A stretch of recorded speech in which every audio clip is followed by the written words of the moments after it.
یہی ماننا ہے یہ مان لے، وہ ہیں عبدہ ورسولہ۔ الحمدللہ والصلاۃ والسلام علی رسول اللہ۔ بلڈھانہ سے تابع شیخ سوال کرتے ہیں، سفر کی وجہ سے جمعہ اور عصر کی نماز کو ملا کر پڑھنا کیسا ہے؟ سفر کی وجہ سے بات سمجھ میں نہیں آئی، سوال واضح نہیں آپ کا۔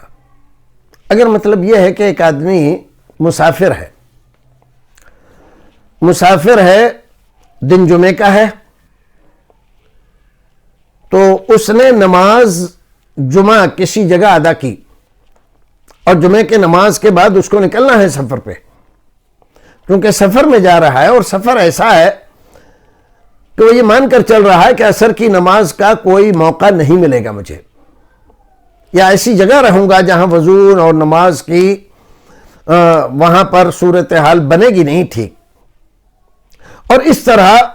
وہ پڑھ لیتا ہے، جمع بین الصلاتین کر لیتا ہے، تو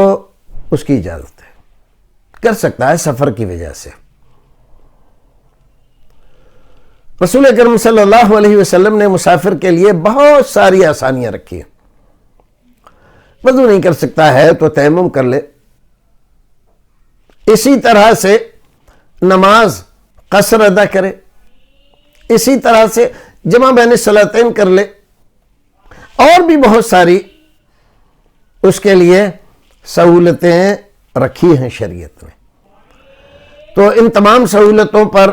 نظر کرتے ہوئے اگر کوئی آدمی جمعے کی نماز پڑھنے کے بعد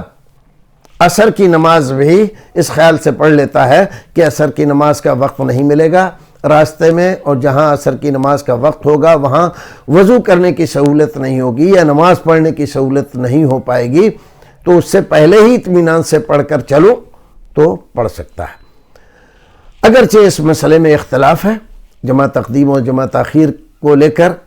لیکن محدثین کے نزدیک یہ مسئلہ جواز کے درجے میں ہے، آدمی جمع تقدیم بھی کر سکتا ہے جیسے جمع تاخیر کر سکتا ہے۔ اللہ رب العزت ہمیں اور آپ کو نیک عمل کرنے کی توفیق عطا فرمائے۔